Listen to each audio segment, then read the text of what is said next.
And we're back. Yes, we are. Do you remember that? And, no, I don't. No. I thought you were doing Wolfman Jack there That's for a minute. I think it is sort of It's a play off Wolfman of that. Jack. But the kids used to say that, and we're back. Yeah, no, it's Wolfman Jack, so they'll tell you how old I am. There you go. Wolfman Jack was a DJ from L.A. Yeah, he was. This is Wolfman Jack. Oh, you sound like him. Yeah, I got that down now. Hey, little girls and boys. Listen, that got creepy real quick. But Yeah, that is creepy. we're I not think Wolfman. That went to the creepy. You know, Wolfman Jack was creepy. Yeah, I don't know that for sure, but Yeah. what I do know is we're not Wolfman Jack. This is Kimberly and Tim Scott at Yeah. Hope Rescue Podcast. And Wolfman Jack. Wolfman Jack is probably dust in a grave, but anyway. Yeah, he was old when I was young. Yeah. Well, Which means he'd anywho, be really old now. Well, there's so many jokes I want to make that are inappropriate right now. don't, babe. Boy, this is a podcast. I'm not going to do that. Listen, These people believe that we're righteous. Yeah, well, I don't know. Well, we are in Jesus. Righteous in Jesus. What we are is a couple of people glad to be here. And we're excited, especially today, about jumping into a new series, which was, by the way, a suggestion, a request from one of our viewers, Jonathan Adams. Oh, that's And right. he Yeah. asked if we could do one on generosity. Now, I will tell you, that's my brother, but how sweet that he went through the system and asked for a special request on That's generosity. because we don't talk to him. Not as much as we should. We actually, hi, John. We haven't talked to Yeah, him. I love you, No, we John. talk on a regular basis. And you know what? When he asked, I was like, "What the heck? We've been doing this for years, and we have never done a series on generosity." I think we have. I don't think Yeah, so. I Wait, don't know. we have Maybe. talked about the concept of giving, but we have never done Yeah. a series on generosity. All right, I'm going to check your You're facts. thinking it's going to Just be the Carfax. there's no angle here, by the way, from a preacher's perspective or the church. We're gonna hit it from a cultural perspective, from a spiritual perspective, from what it does for your mental health, all the things. Yeah, and you know the problem with that is a lot of times when you talk about generosity, you're in leadership of a nonprofit or a church, or you talk about it because you need people to give. Right. This is not about giving to Hope Rescue, Right. although our address. No, We're thankful. You do. But the fact of the matter is, it's about your relationship to this world that you live in, Right. gaining purpose, but most of all, it's about your relationship to God. Right. And how so- resources impact that. Yeah. So we had a really good little Mother's Day celebration. And what made it was amazing, this is off topic, but I want to throw it in there because No, I'm it's very, right very on. proud that our last of 7 children officially graduated from college, and she got her With BA honors. in criminal justice. Yes. Straight A student. So shout out to Gracie House. Yes. We are incredibly proud, and we are relieved to not have to pay for any more school. You know, that writing that last check, well, I didn't actually, I just did it online, but that last check payment, yeah. was glorious. Yes. We owe no money to Yes. any schools or FIFA or whatever it's called. FICA. I Right. can't remember what that's called. No, that's Yes. Social Security. Anyway, whatever it is. And FAFSA. Oh, it FAFSA. doesn't matter. FAFSA. That's FAFSA. Yeah. Yeah. Anyway, so we've had a lot of loans over the years. Yeah. And it's Which is nice to actually be- relevant to the topic because we always find that there's demands on our life financially, right? How does generosity play into that big picture? Before we get into that, let me ask you this question. So graduation was on the same day as Mother's Day. Yes. How was that for you? Oh my gosh. Like I said, it's the best gift ever. I feel Yeah, like okay. especially it very much symbolizes. you didn't expect I feel anything like from it me. was the crown. I feel like it was the crown what you got. on my head. And we had an amazing family party and celebrating Gracie and her accomplishments. And everybody loves Gracie. And that was to me, I don't mind. Are you kidding me? That's like the best. That's Are the you best. kidding me? My greatest accomplishment to get that last one sent through the line. And we don't have to sit through any more ceremonies. My gosh. Oh, Years of 4-hour ceremonies. yeah. 4 hours to take that 1 second when they walk across I the know. stage. And they've got a lot of public No, I shouldn't go there. Never Yeah, mind. we'll just leave it Stop alone. that. Stop, Tim. So let's jump into this. If you had to think of who you would see as the world's generous givers, who would come to mind? So in my world is you. Oh, You're very generous, That's so very sweet. generous, very giver. Well, I was thinking like famous of our money. Hey, But- you get the benefit of that. Yeah. Okay. And so do I. Yeah. No, you're very generous with time, money, possessions. You give things away. It's really a beautiful thing. But in the world at large, I know there's some big time entrepreneur men and women who become philanthropists Right. through their charitable donations Right. and so forth. I don't know. Who do you think? Well, I'll just tell you for a fact, Bill Gates, Bill Gates. is known to have given to date, this is not even including his ex-wife, by the way, 29.8 billion in lifetime donations. She's on record, and I don't have the numbers, but she's one of the largest givers Yeah. ever. Yeah, don't get me started on Bill Gates, but No, but he's very that's, generous. Yeah. That's and then great. there's Warren Buffett, 42.8 billion in lifetime donations to date. I didn't. The money he gave to Hope Rescue was a little disappointing because it wasn't quite in that arena. But yeah, 42. Can you imagine 42.8 No. billion dollars? I don't even know how to write that many zeros, and that's Yeah. no joke.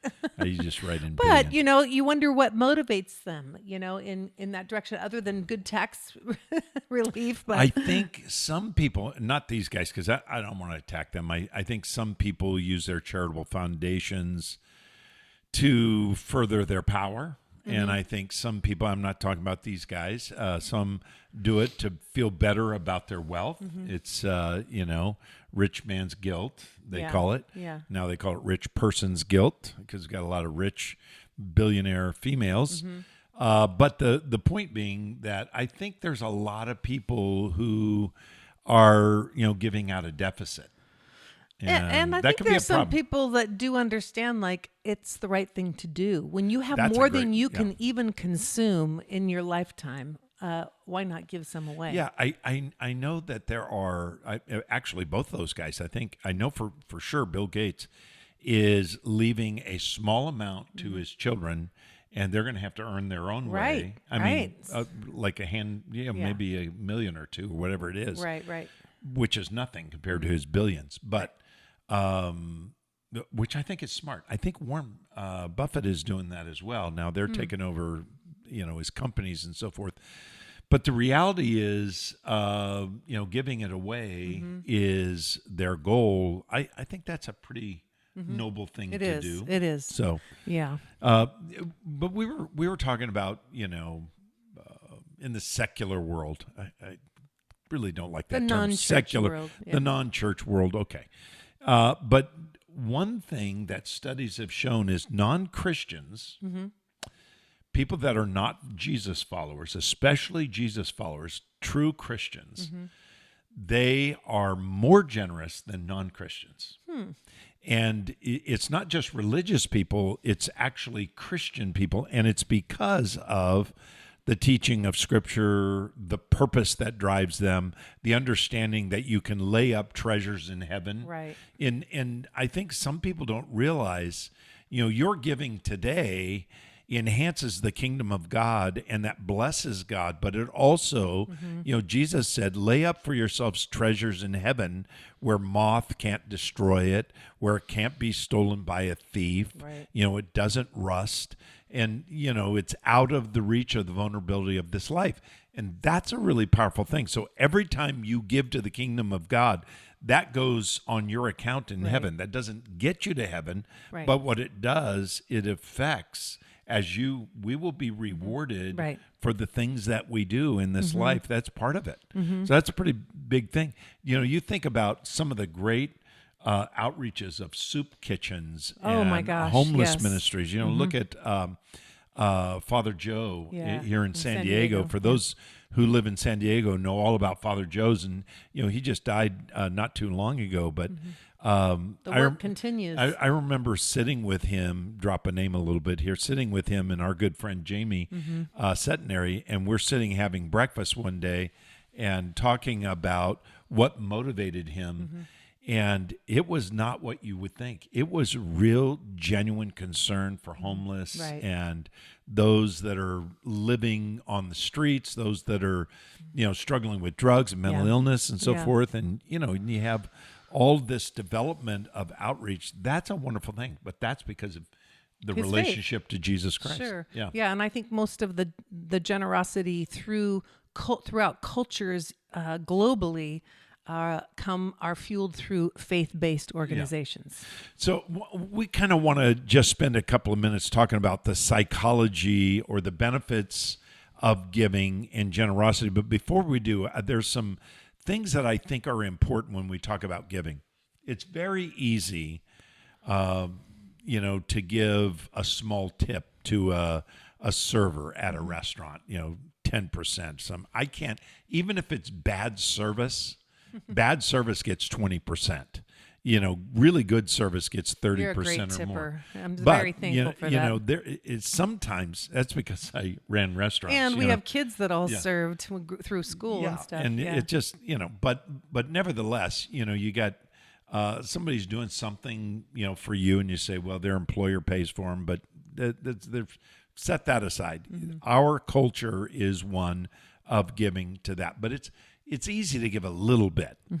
But when you start giving on a sacrificial level, and I think that's important, when we talk about generosity, we're not talking about giving the easy. Right. It's about giving the hard. Right. Giving the easy is important too, and I'm all for that. Giving a couple of bucks to somebody, or giving to someone in your world that you love, that's pretty easy too. But the first thing, consider sacrificial giving and how that impacts you psychologically. We'll get into that. Second thing is motivation. What's your motivation in giving? Are you feeling guilty about things and you give to kind of offset that? That doesn't work very well. You need to give from a heart of love. Your motivation should be, first of all, I love God, and secondly, I care about people. And that's a really good reason to give. We're a part of a church that's a very strong giving church.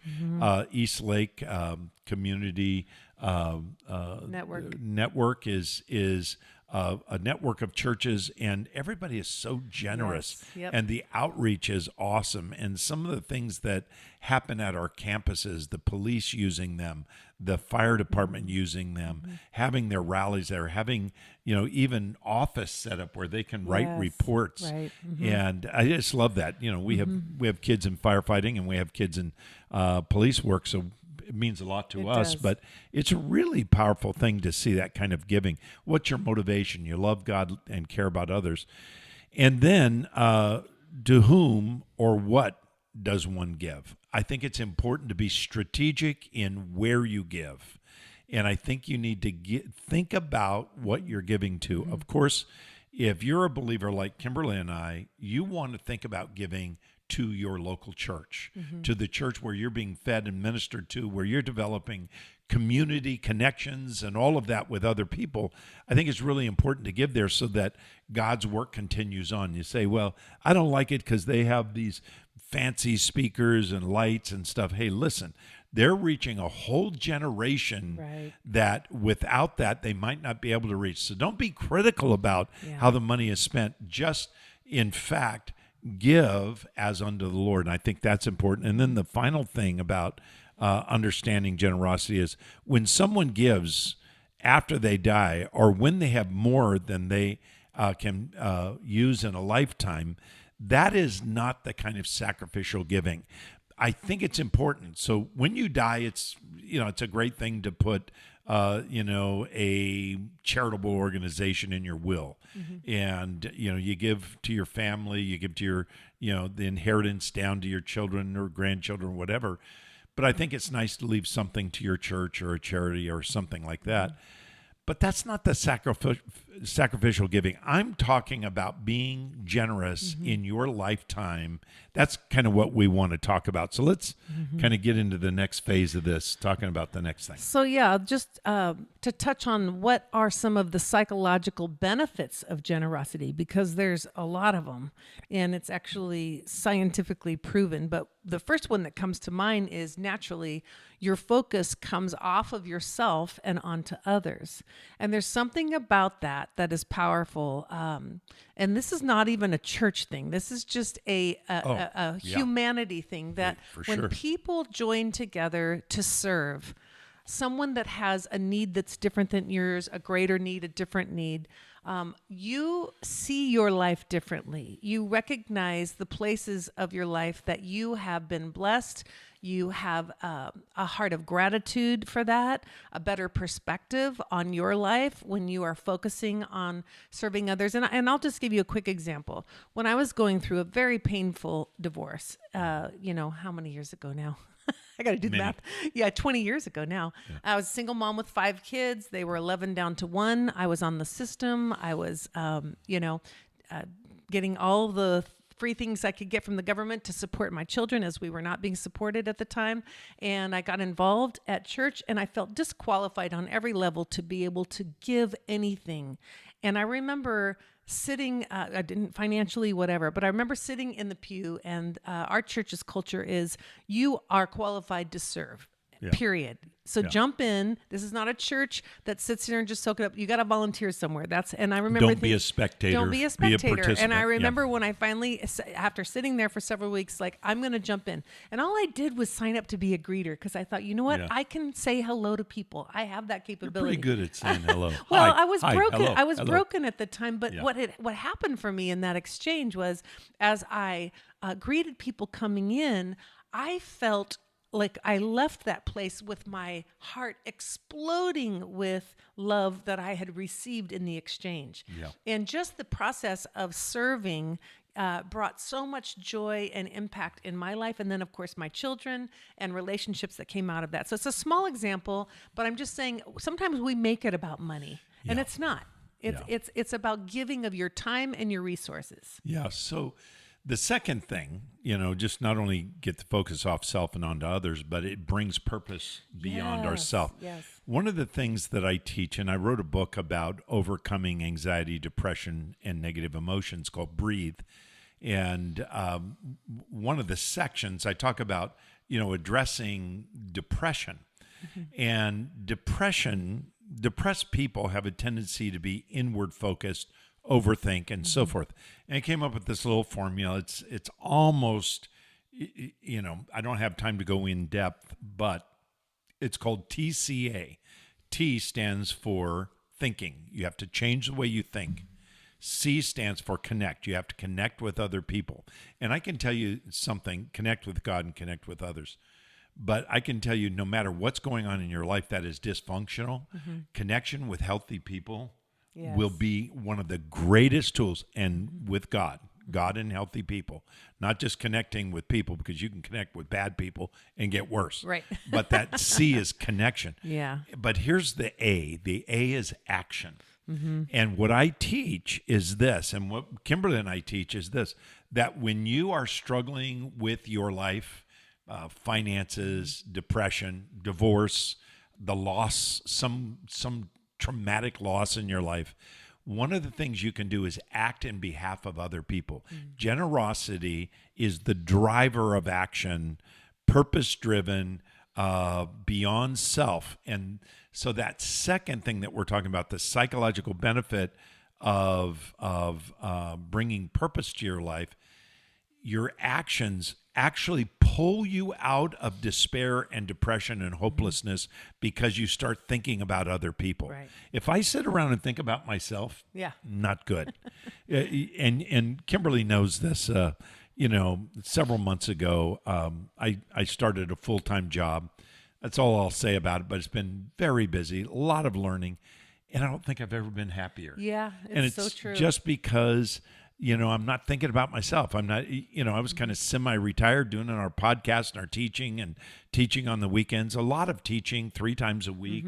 But there's something powerful about getting involved in helping other people and so forth. So think of your generosity as a vehicle toward healthy living. The third thing is this, that it will boost your self-esteem. Now, I don't mean your ego.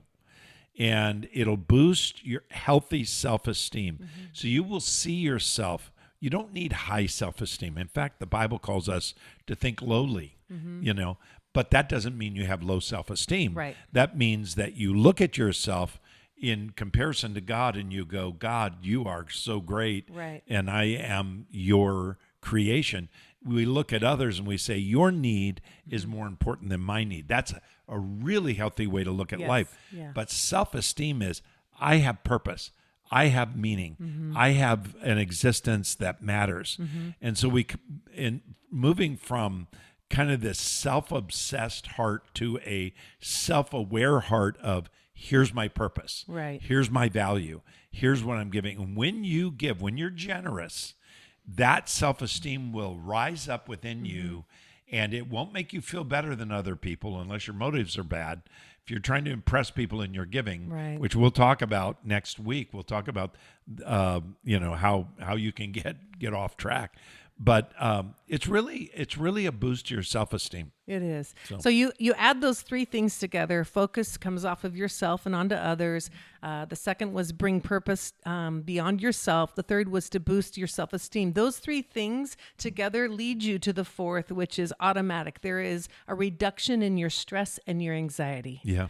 And because all of that works together to kind of bring peace to your heart and confidence, I think, from a believer's perspective, there's something about releasing those things that we consider our treasure as unto the Lord, that there's a safety. It's like you put it in the bank. You have a message that was so good called Put It on the Train. Put it on the train. And when you give away your resources or your time as unto the Lord, you know that it's being stored up in a safe place. And he always takes care of us. Yeah. He always takes care of us. You know what? Next week, there's the kind of the psychological benefits. And next week, we'll kind of tie into this idea. Have you heard this statement before?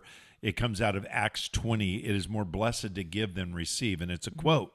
And Jesus said it, it's more blessed to give than receive. What does that mean? We'll talk about that next week and then go on to some other aspects of generosity that I think are really important. Listen, if you've not gone to hoperescue.org, we want to encourage you to do that.